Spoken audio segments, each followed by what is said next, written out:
Welcome to Psychic Bent. My name is Carrie. And I'm Kim. We are two sisters wanting to help other psychics learn and grow in their abilities and to help educate about spirits, angels, and everything psychic. In this episode, we will talk about ourselves, our history, and why we're doing this podcast and discuss some of our experiences growing up in a haunted former funeral home. My name is Kim, and I'm a mom of a psychic daughter. And I can remember as far back as my early childhood having psychic experiences. I have been on a continued journey with my abilities, but until recently, I have lived as a closet psychic. Carrie, tell us about you. Well, I can remember having abilities growing up. Of course, when you have abilities, you think everybody else has those abilities as well. I remember hearing a man's voice giving me directions, don't go there, leave now, or say this. I've always had a very deep bond with animals, especially cats. So that would be a more of an empathic ability. And unknowingly have telepathic abilities that have shown up periodically. A small, quick story. As a child, a Korean family moved to town, and about junior high, and the daughter was about my age, and I took her everywhere with me. And it wasn't until decades later that she told my father how much it meant to her that she didn't speak English, and I was able to communicate with her. Wow, that's pretty cool. Which I didn't realize at the time, that I was communicating with someone who didn't speak English. But we had no issues, and we became very good friends. It worked out really well. Sometimes I can hear people's voices in my head, their thoughts. Unfortunately, sometimes I don't realize they don't say it out loud, which makes it a little awkward. But that's kind of, the experiences growing up. And then, of course, like most psychics, have a trauma, shut everything down. And so I've been on a journey for, I would say, probably the last decade on reopening my abilities, trying to hone them in, and trying to just grow as a psychic.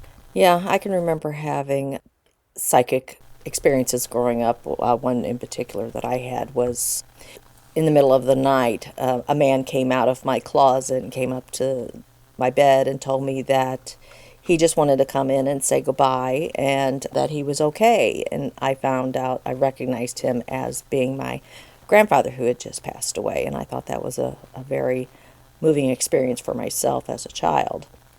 I've had other experiences, very special. And one profound one that I had as an adult was I was working at a school in their dish room, and where the receptacle where they put the dirty dishes, they would also put the big kitchen knives and everything that they would use in the cafeteria in the same bin where the children would be putting their silverware. And one day I said, "This is really dangerous. I really don't care for these knives being there," and was told that that's where they needed to be. That's how we did it. So I turned around away from the rack, and when I turned back around, the knife was laying across the edge of the basket. I thought, well, that is weird. So I think somebody was agreeing that that knife didn't need to be in that bin with the children around. So I made certain that from then on the knives did not go into those baskets until I was ready to put them through the dishwasher. Spirits are going to move things, or ghosts going to move things if there is a danger. Right. That's great. Right.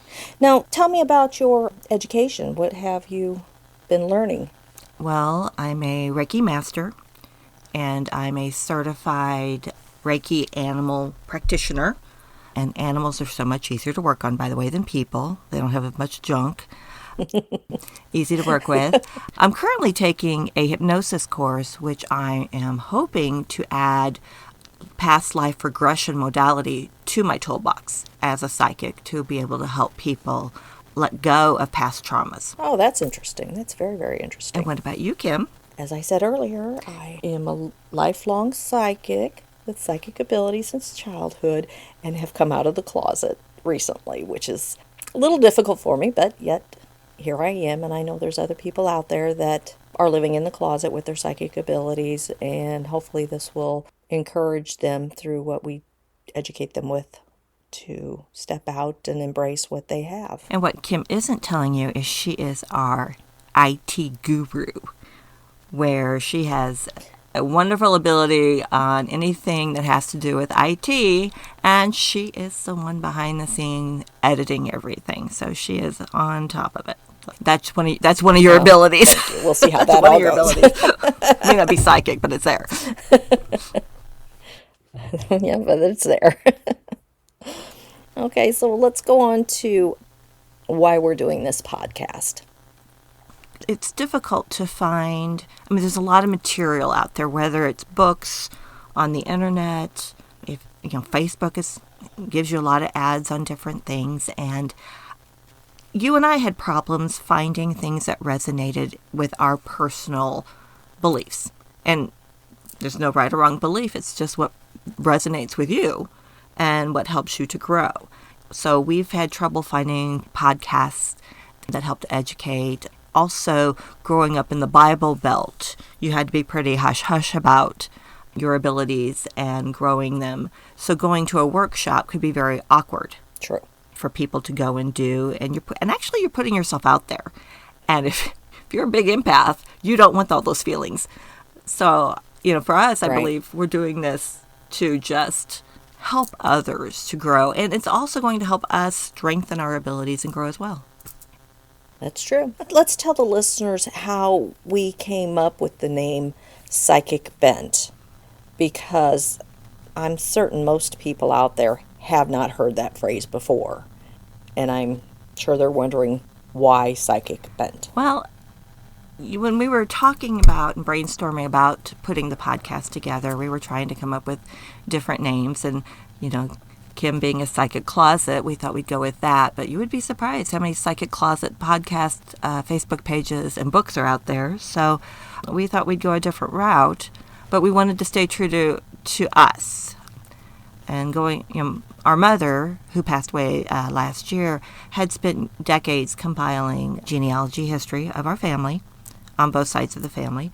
And she compiled wonderful books. And so I was going through one of the books because we have always were told our great-grandmother had abilities, but wasn't really talked about a lot. So I wanted to see what was actually in the book that Mom had put together about our great-grandma. And in the book, my mother referred to her as, some said she had the psychic bent. Mm-hmm.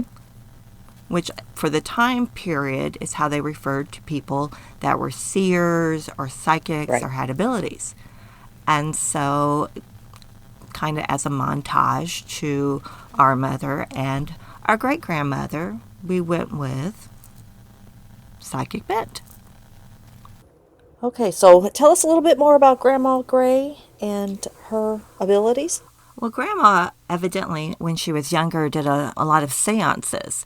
She also was a palm reader. Oh, interesting. And she could foretell the future with the example you used earlier about my aunt having twins. Did you want to talk more about that? Well, she told Aunt Carol that Aunt Carol's firstborn child should have been a twin because she was the grandchild that was to give her twin great-grandchildren.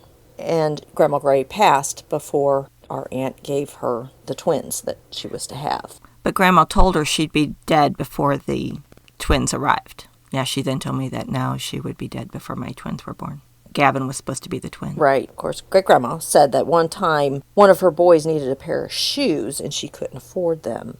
So what'd she do, Carrie? She went outside and she prayed for help. And when she opened her eyes, there was just enough money to buy the shoe laying at her feet. So, such a good example of manifestation. That's a wonderful example of manifesting and trusting in the universe and in spirit to come through and take care of you. I think Great-Grandma had a lot of abilities going on back in the day. Yep. Would have been nice to have known about them ahead of time. Oh, could you imagine growing up with her with us? That would have been phenomenal. Oh, that would have been great. Yeah. But that wasn't the path. Fantastic. Yeah. Nope. But who's to say she's not with us now, helping us along on our journey? And approving of our journey. Exactly. So I think people are interested in our topic today about growing up in a haunted formal funeral home. Most people don't do that. Most people haven't lived in one. So let's share some experiences and a little history about the house we used to live in. Okay, so it's where John Tate and his wife Leona Tate opened up a funeral home. They also lived in the residence. It was a 3-story turn of the century manor, and the funeral home was below stairs and they lived above stairs. We'll put a picture to our podcast page on Facebook to show you what the house looked like and what Mr. Tate looked like. Now, our parents didn't purchase it until 1976. Kim, you want to tell them about the house when we got it? Well, the house, when we got it, it used to be a school. It had been a business school for years after it had been a funeral home. This house is very interesting. It has an embalming room still in the back of the house, and it has a slab in this embalming room, and it had a cement ramp that went up into the actual house, and then there was a dark tunnel that separated the house from the embalming room. Now, this dark tunnel was the creepiest thing that you could ever experience, in my opinion. Carrie, why don't you tell them about that dark tunnel? Well, it was rock-lined, dark, had a pull chain light halfway down the tunnel, and that was the only light source. And when you entered the tunnel from the basement, it had a door that liked to close on you. No matter what you put in front of it to block it, it would always close right before you reached the pull chain, and you'd be in total darkness. That was never fun. That was the scariest thing that when that would happen. It would happen every single time. Now, the rest of the house was really beautiful. It had a grand staircase in the front, and then there was another staircase in the back. It was like the servants' staircase, they called it. Beautiful fireplaces. It had pocket doors and such. It was just beautiful. But the basement was probably the creepiest place to be in that house. There always felt like there was a dark, scary thing down there with you, and you did not go without lights being on. You went down there, flipped the lights on real quick, and it kind of ebbed the creepy feel. It had that vibe. It definitely had that vibe. Very, very, very scary vibe. The first, second, and third floors, though, they were pretty calm as far as the negative, scary feelings that took place. Now, the back stairwell, that was another story. You want to tell them about the staircase? Well, that starts in the basement, like most turn-of-the-century Victorian homes. You go up the stairs, you have a landing, you turn left, you go up the stairs again, you have a landing, you turn left, and then there's another landing, and you go up the stairs, and it goes all the way up to the 3rd floor. In the basement, when you go down there, when the scary entity wanted to make an appearance, and you knew the minute he showed up, you just had the overwhelming urge to flee. Which, I'm going to tell you a story that happened to me one night. I was on the 1st floor. Everybody had gone to bed. I'm watching TV, and all of a sudden, the basement entity shows up. And I'm like, oh, gotta go. So I turn everything off. I go to the back stairs. I run as fast as I can up the stairs. I was probably in 6th grade. Ran right into the wall, bounced off, turned to go up to the landing, ran into that wall again, and by then I was sitting on my bottom of the landing like, oh my gosh, and pretty much I think woke the entire household. But it's just one of those things. Is bam, bam, bam, boom, and I think that happened to us and all. The entity enjoyed scaring you. I don't know why, but that was one of its things. It liked to scare you. It liked to make you run. And it was very good at it. It enjoyed the fear. Yes. Now, there were at least 2 other entities in the house besides the creepy one in the basement. There was a male and a female. You would always see them at least in the corner of your eye, in your peripheral. And when you would turn and look, of course, they wouldn't be there. Which is not uncommon. But they... When you see ghosts, usually it's in the corner, out of the corner of your eye. Right. There was never a threatening feeling from the two of them. No. They never gave me a creepy feeling. Now, you saw him better, so why don't you describe how he looked and any experiences you had with him, who we think was Mr. Tate? Yes. He really made himself known on the first floor a lot with me. He was very tall. He wore a top hat. Sometimes he had it on, sometimes he was holding it, and he wore a black suit. And that's always how I saw him. He was just happy, it felt. I always got a happy thing off of him, a happy vibe. Like, he was happy we were taking care of the house. Yeah, I think he was happy that we restored it, because that was what we had to do with the whole house, was Yes. Restore it to make it a home. And what happens when you do restoration in a house? You always stir up those entities. That's right. Got those ghosts coming back. Yeah, I saw him as well, but I think I primarily felt him in the dining room. Yes. Which, well, what we considered the dining room, and I believe that was one of the viewing rooms back in the day of the funeral home. That was one of the rooms where they would have the coffin and the people would come and visit in there. So I think he was doing his job at that point in time. Yeah, that was his place he'd like to be, I guess. I guess so. And then there was Mrs. Tate, which we affectionately called Mrs. T. I'm not sure if she appreciated it, but we did call her Mrs. T. She had a big preference for one of Mom's rocking chairs. And she loved to just rock out. She would sit in that chair and it would just gently rock back and forth. It was not uncommon to walk into a room and it wouldn't stop. She's doing her thing. But she had a good vibe about her, too. She was very, very protective of the home. And I think she was comfortable with us being there. She seemed to be relaxed, or I would feel that she was relaxed in the house with us being there. Well, actually, I think she, when Mom and Dad moved, went with them to North Carolina because the rocking chair would still rock on occasion at the new house. So I believe she grew rather attached because that rocking chair, that was 2 houses later and it was still rocking. Right, exactly. So either there was another attachment to the rocking chair or she came with us. Right, exactly.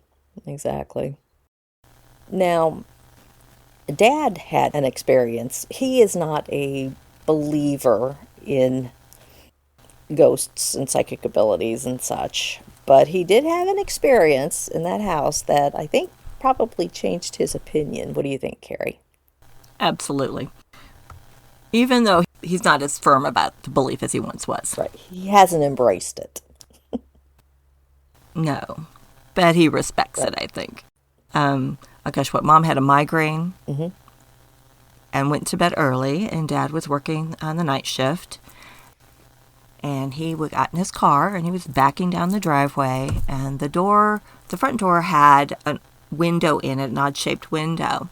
And framed in that window, he saw the face of a woman. So he thought, Marlene got up to wave goodbye, and he waved, and she didn't do anything. He backs a little farther down, he waves again. She doesn't do anything, and he goes on to work.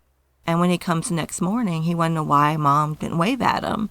And Mom's like, I don't know what you're talking about. I was in bed. So Mrs. T was making the point known that she was definitely there, and she wanted him to see her. Right. She made that effort. Yep. Yes. Which is very funny. And of course, being in high school and living in a haunted former funeral home, we had lots of parties, lots of get-togethers, I should say, in our house with friends coming over. The basement had a pool table and a ping pong table. And that was just the hangout place for kids to come because it was such a big area. But sometimes they would also experience the things that we would, even the creepy spooked out feeling from the entity in the basement. And then we would have a Halloween party. We invited quite a few people over for that event. Carrie, why don't you elaborate on that? Well, it was fun. Everybody was having a good time. Again, like you said, the pool table, ping pong table. And then all of a sudden, every single Halloween decoration on all the walls flew off at the same time, which caused a mass exodus from the basement to the upstairs. It was a stampede. It was a stampede. Nobody got trampled. Nobody was trampled. Nobody was harmed. Yeah, it was so funny, but that's the best time to have something like that happen is during a Halloween party. And I think the entity had a good time with that. It was hilarious. Well, the veil is pretty thin during that period. Yeah. Yes, it was very fun. But then there were times whenever we kind of helped things along a little bit, which may not have involved the entity in the basement, but it sure was fun. We were managers for the wrestling team in high school. After the end of the season, we had a party, and we invited all the wrestlers over. Now, these are tough guys doing the wrestling. We decided that we were going to treat them to an experience and see what happens. There might have been a little bit of knocking, and what else went on, Carrie? It was Dad's idea, I believe. Yes. He was really behind scaring the wrestlers because he led the tour.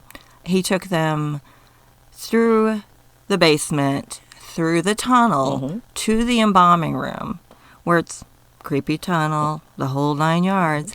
And where the slab ended, there was a wall there, a plywood wall, and the bathroom was on the other side. My job was to stand in the bathroom and take a hairbrush and rake it down the walls.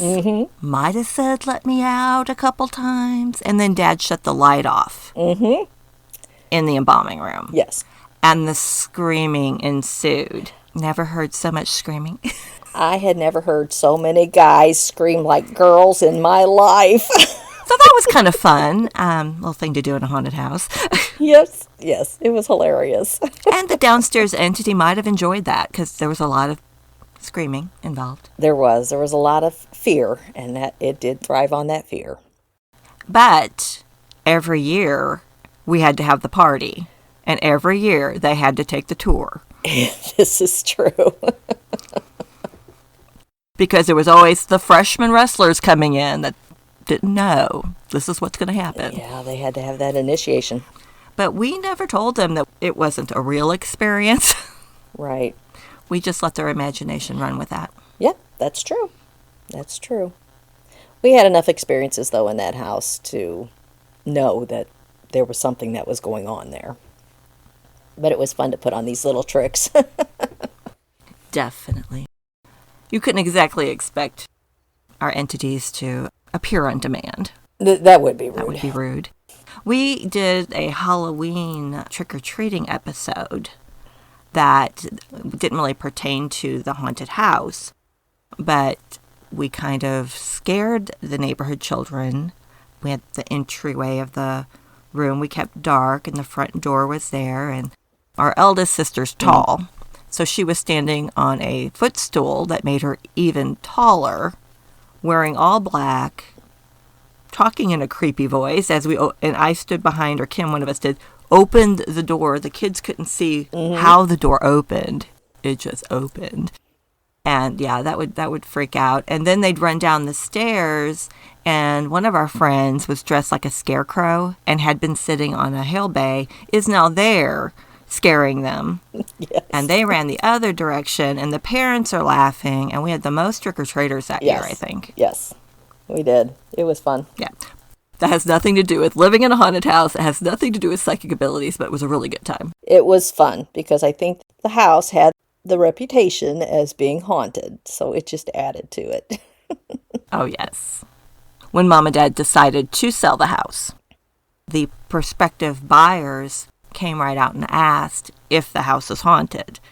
And of course, you really don't know how to answer that kind of question because you want to sell your house, but you don't want to mislead anybody. And then evidently they're like, because we really will buy it if it's haunted. Yes, your house is haunted. Good luck, enjoy. Exactly. Good luck and enjoy. Later on in Facebook, someone tagged me in a post that, like, I think they're talking about your old house. And so I went back and looked, and the people that had bought it, they had talked about all these experiences they had, and they had a lot more experiences that were scary to them. But I think because we had abilities, even though we knew the guy or whatever it is in the basement was it never really made us wanted to leave the house and never come back. Right. Yeah. Well, Evidently, they had a lot of friends, according to this Facebook post, that never came back. that's funny. So I think having abilities can be in your benefit if you're going to be in a house that has ghosts in it. This is true.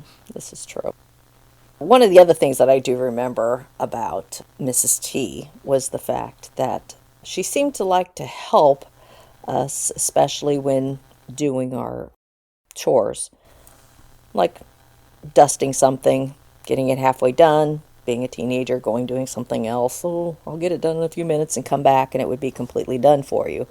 And I know there's no way that you or Julie would have finished the job up for me. I wasn't doing your chores. I had my own. Exactly. What about the night everything went wrong? Oh, yeah.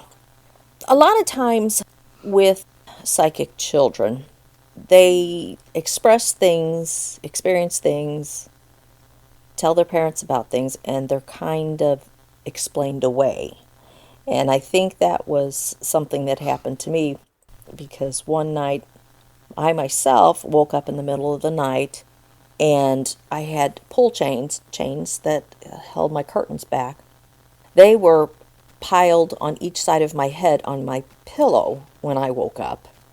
And Julie had rollers in her hair, and she woke up to someone moving her curlers on the top of her head, rubbing them back and forth and back and forth.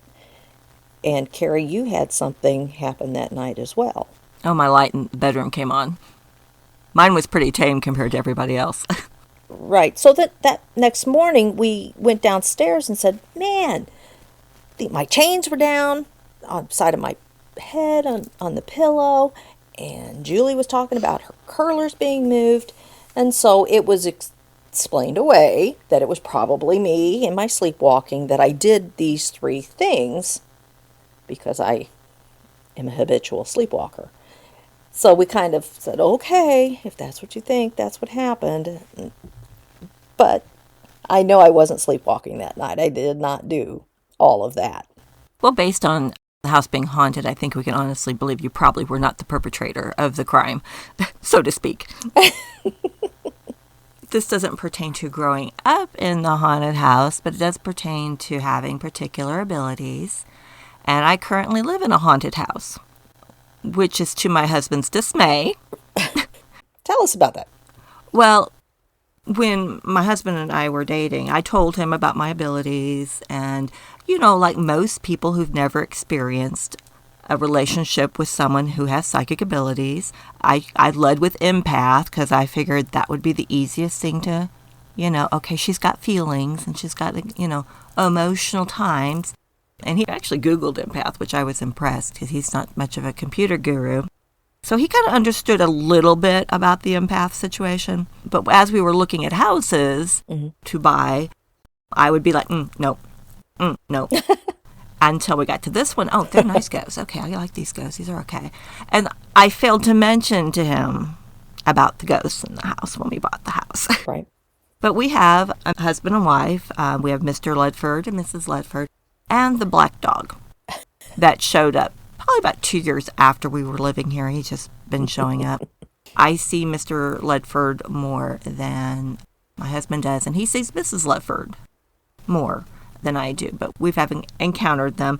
So, with your abilities, you are able to sense what's good about a house and what's not. And he has learned to trust my senses. He has forgiven me finally for not telling him about the ghost. They come and go. They're not here all the time. They come in spirit. Unfortunately, you should never be flippant with a spirit. We were getting the camper ready to go camping, And I could feel the energy of Mr. Ledford. He was like, oh, I'm going back and forth from the house to the camper. And finally I said, fine, you can go with us camping. Yeah. And he did go with us camping. I was laying down a tray with food to take out to cook on the grill, and I get to the camper door, and it opens right up, and I'm expecting to see my husband on the side of the door, and he wasn't. So I thanked Mr. Ledford for opening the door. He enjoyed the camping trip, evidently. Such a gentleman. Yes, he was very much the gentleman. Well, I know that when we spent the night at your house, in the middle of the night, there was knocking that was taking place, and then I heard a scraping in the hallway, it sounded like, of something being moved. And I got up the next morning and mentioned to you what I had heard, and in both things, whether that was the knocking or the scraping. And you said that was probably the Ledfords not comfortable with us being there, making certain we heard them. Yes. They had ended up moving a knickknack on your table and noises outside. I forgot to let them know we were going to have house guests. So if you have a ghost in your house, I highly recommend before you do any renovations or anything, people coming to stay, let them know what's going on. It'd be a lot quieter for everybody if you do that. That's true. They got to know what to expect. Yes, and activity this week has been very ramped up. We've had a lot of walking up and down the hallway, going into the kitchen. So this week's been very active for some reason. So we'll see what's going to happen here. Activity, once we started talking about the podcast and started getting serious, that's when the activity has started to ramp up. So it should be interesting what their interest is in the podcast. Yeah, this should be interesting if anything else ramps up after we finish this. I have had experiences in the house we used to live in before the one I live in now. And the most scary one, I would say, was we were getting ready to move, and we had a lot of the stuff already moved to the new house. And I was going down to the basement to get more of the bagged up things that I had down there. And I had my hands full. I left some things down there still because I couldn't carry it all. And I got partway up the steps and I was pushed back down the steps. And had I not had 2 garbage bags filled with clothes in my hands, I would have hit the concrete floor and probably gotten seriously injured. So I ended up landing on the bags of clothes, and that saved me from harm. Then I grabbed my bags and ran up the stairs as fast as I could. Had you ever had any physical activity prior to that? There had been things that had happened before. For instance, peanut butter jars flying out of the cabinet, ketchup jar flying out and slamming onto the ground, onto the floor, and the bottom of it shattering out. There were just other things that did take place. But some of it wasn't just that scary. For instance, well, I guess it could be a little scary, but my daughter, when she was 2 and 3 years old, she would play up in her room and she would be talking. She would just be having this conversation, and the words she was using, I'm like, what is going on up there? Where is she getting this stuff? And I'd holler up and say, what are you doing up there? And she would come to the top of the stairs and she'd have a calculator in her hand. I said, what are you doing? And she says, I'm doing formulations on my calculator. I'm like, well, where'd you learn to do that? And she says, my teacher. And I said, well, who is your teacher? And she told me that her teacher was Mrs. T. Mrs. Thomas is what she said. So I don't know. She was learning from somebody these big words and doing formulations on her calculator. Well, she's very psychic, so she probably saw them plain as day. Probably. I know she probably did. She had some experiences too. Now, she was pushed down the stairs as well. And she was little. And I simply screamed out, don't you ever do that again. And she was never pushed like that again, ever.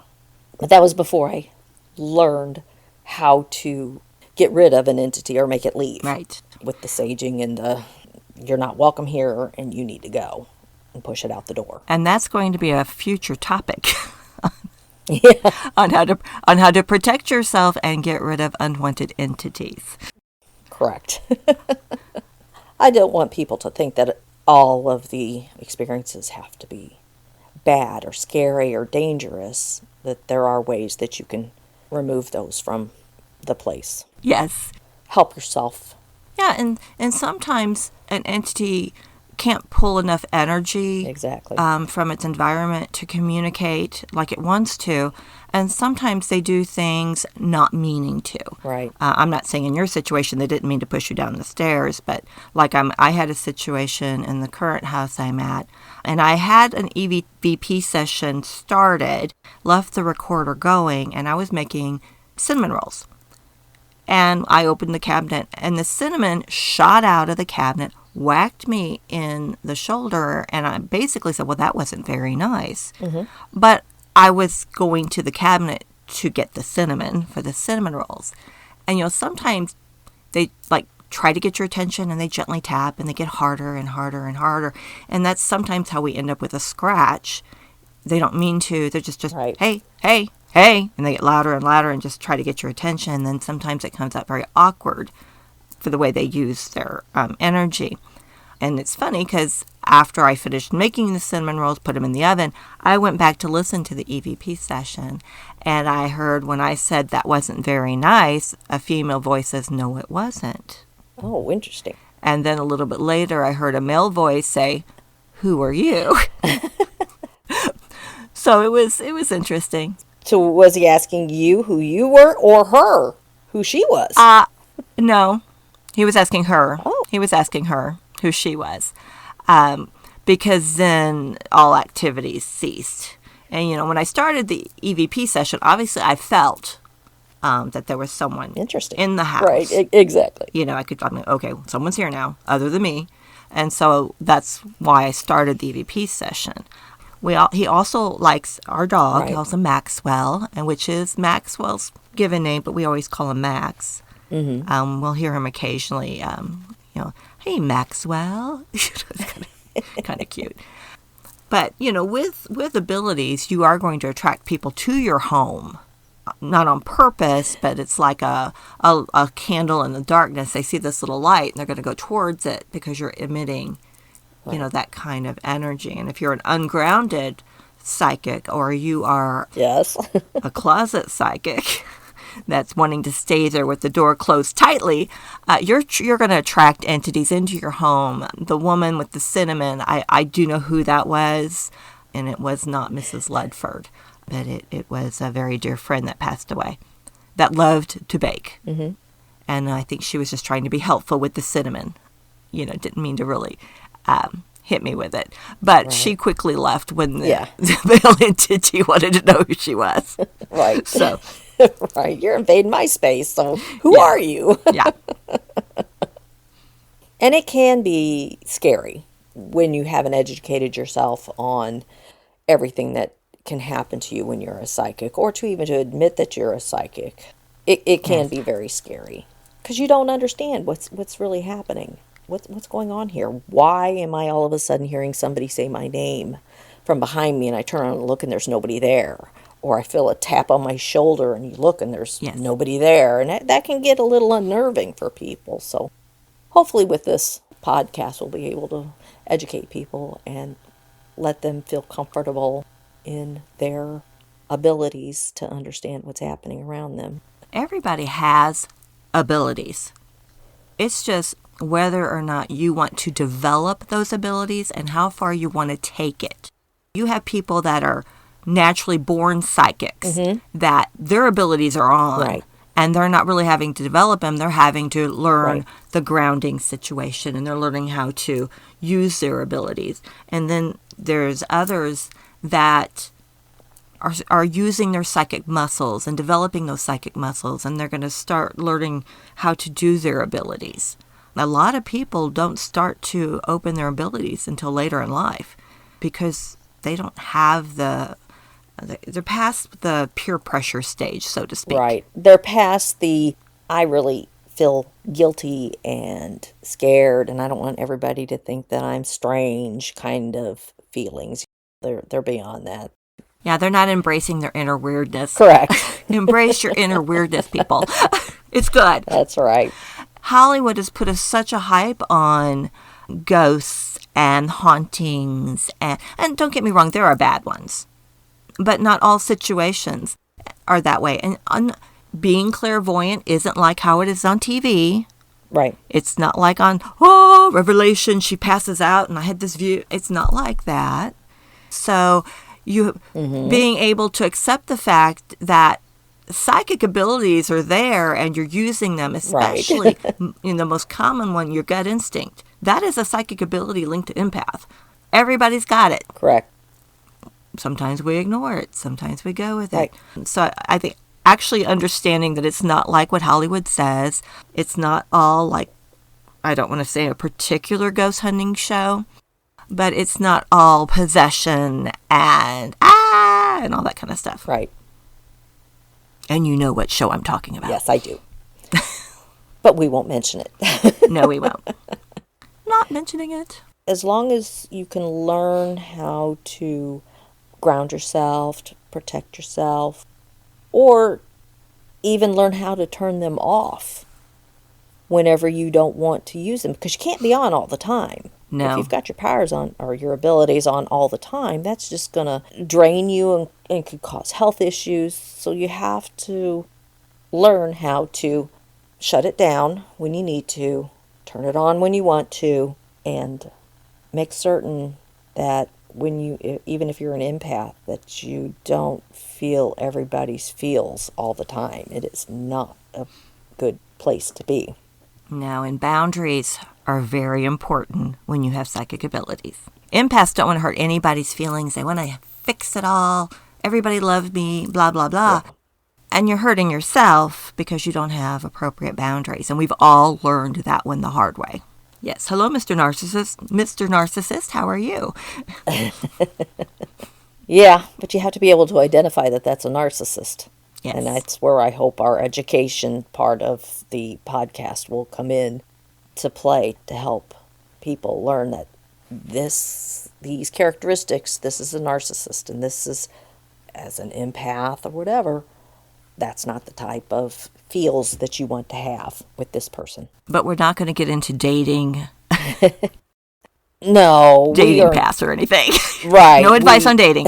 No advice on dating. Learn those lessons on your own, gang. Yeah, we definitely learned our own. It's always that trial and error. So I think that wraps up this episode of growing up in a haunted former funeral home. Our next episode will be the Claires. How to identify the Claires, what their characteristics are, and how to develop the abilities of each Claire. I'm really looking forward to this next episode because the Claires are so much fun, and it's really interesting to see how much they interact with each other. There's like an onion, and you're peeling back these layers, and there's a lot of layers when you get into the Claires. So I'm really looking forward to the next episode because I think it's going to be pretty exciting. I agree. I think we're going to have a really good time with that one. So just want to end this by saying thank you, and thanks for joining us. Bye. May your light shine bright. Thank you so much for listening to our podcast, Psychic Bent. If you enjoyed Psychic Bent, please like, follow, rate, review, and subscribe wherever you listen to podcasts. We can be reached on Facebook at Psychic Bent Podcast. Our email address is psychicbent1@gmail.com. May your light shine bright.